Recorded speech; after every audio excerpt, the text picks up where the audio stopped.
नमस्कार मंडळी, स्वागत आहे तुमचं आमच्या यूट्यूब चॅनलवर. तर मग मंडळी, आज आपण जाणार आहोत एक अत्यंत पवित्र आणि शांततेने भरलेले ठिकाण, म्हणजे श्री सत्यसाई पांडुरंग क्षेत्र हडशी आणि संत दर्शन. जर आपण आपल्या स्वतःच्या गाडीने प्रवास करणार असेल तर सुमारे 1 तासाचा हा प्रवास आहे. इथे आपल्याला श्री पांडुरंग, श्री साईबाबा आणि अनेक संतांच्या दर्शनाचा लाभ मिळतो. इथे प्रवेश फी 10 वर्षाच्या आतील मुलांना 100 रुपये तर 10 वर्षाच्या वरील लोकांना 200 रुपये आहे. या मंदिराची निर्मिती सत्य साईबाबांच्या प्रेरणेतून करण्यात आली आहे. इथं एकाच जागी तुम्हाला विविध संतांचे मूळ स्वरूपात दर्शन घडते. त्यामध्ये प्रमुख आहेत संत ज्ञानेश्वर महाराज, संत तुकाराम महाराज, संत एकनाथ महाराज, संत नामदेव आणि अनेक संतांचे सुंदर मूर्ती पाहायला मिळते. या सर्व मूर्ती एकाच वळणात ठेवलेल्या असून प्रत्येक मूर्तीसमोर तुम्हाला त्या संतांचा इतिहास आणि शिकवण वाचायला मिळते. ध्रुव तर इथे फारच मजा करत होता. वरून धो पाऊस कोसळत होता आणि थंडगार वारा सुटला होता.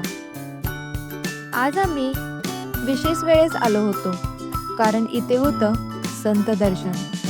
या दरम्यान संत महात्म्यांचे अभंग, प्रवचन आणि कीर्तन आयोजित केले जातात. भक्तगण शांततेत बसून त्या ज्ञानाचा आस्वाद घेतात. संत दर्शन हे केवळ एक धार्मिक अनुभव नाही, तर एक आध्यात्मिक यात्रा आहे. इथे बसायला जागा, ध्यानधारणा करण्याची जागा आणि भक्तांसाठी भोजनालय देखील आहे. मंदिराचा परिसर खूपच सुंदर आहे आणि प्रचंड मोठा आहे. शांत आणि स्वच्छ वातावरण, हिरवळ येथे आपल्याला पाहायला मिळते. इथे गेल्यानंतर आवर्जून इथली तुम्ही कांदा भजी खा, ती फारच सुंदर होती.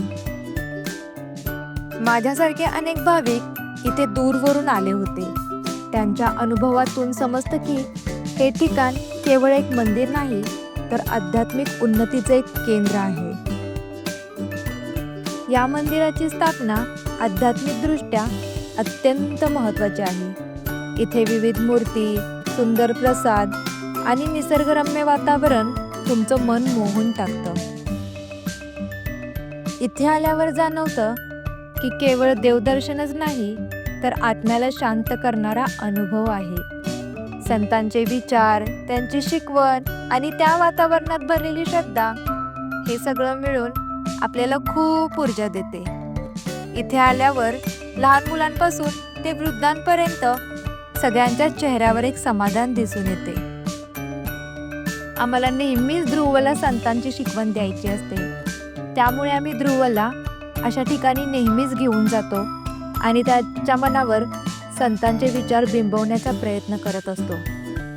येथे एक मोठे दीपस्तंभ, एक पवित्र जलकुंड आणि पांडुरंग आणि रुक्मिणीची अतिशय भव्य अशी मूर्ती आहे. ही मूर्ती पाहून मन अगदी तृप्त होऊन जाते. या ठिकाणी केवळ दर्शनच नव्हे, तर ध्यान, सेवाकार्य आणि समर्पित भक्ती यांचंही अद्वितीय उदाहरण पाहायला मिळतं. श्री सत्यसाई पांडुरंग क्षेत्र हे केवळ एक दर्शन स्थळ नाही, तर इथे एक आध्यात्मिक अनुभूती आहे. ज्यांना मनशांती हवी आहे त्यांच्यासाठी हे एक आदर्श ठिकाण आहे. जर तुम्ही इथे यायचे ठरवलं असेल तर खालील गोष्टी लक्षात ठेवा.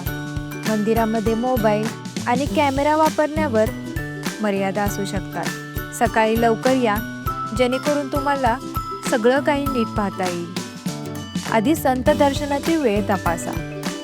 देवांच्या आणि संतांच्या मूर्तीसमोर शांततेत वेळ घालवा.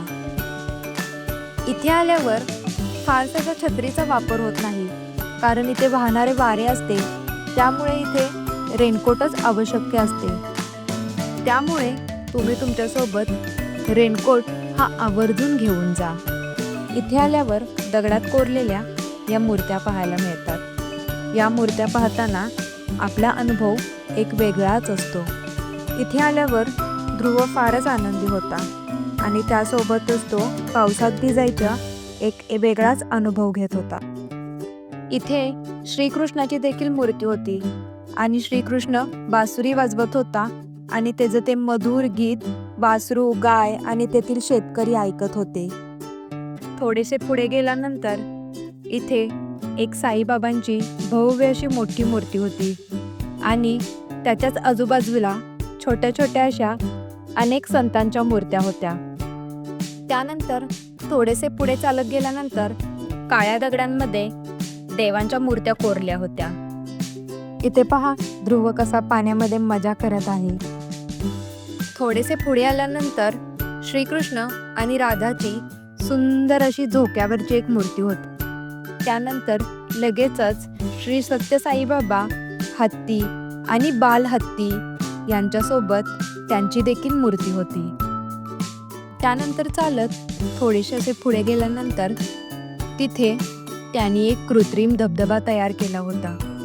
तो पाहून फारच मजा आली. तिथेच संतांच्या आणि देवांच्या मूर्त्यांसोबतच लहान मुलांसाठी खास करून कार्टूनचे स्टॅच्यू ठेवले होते. त्यामध्ये विशेषतः मोटू पतलू, पिकाचू, डोरेमॉन असे खूप सारे कार्टून कॅरेक्टर्स होते. तिथे समोरच शिवाजी महाराजांची भव्य अशी एक मूर्ती होती. ते तिथे पाण्यासोबत खेळत होते आणि एकमेकांच्या अंगावर पाणी उडवत होते आणि छान अशी पावसाची मजा घेत होते.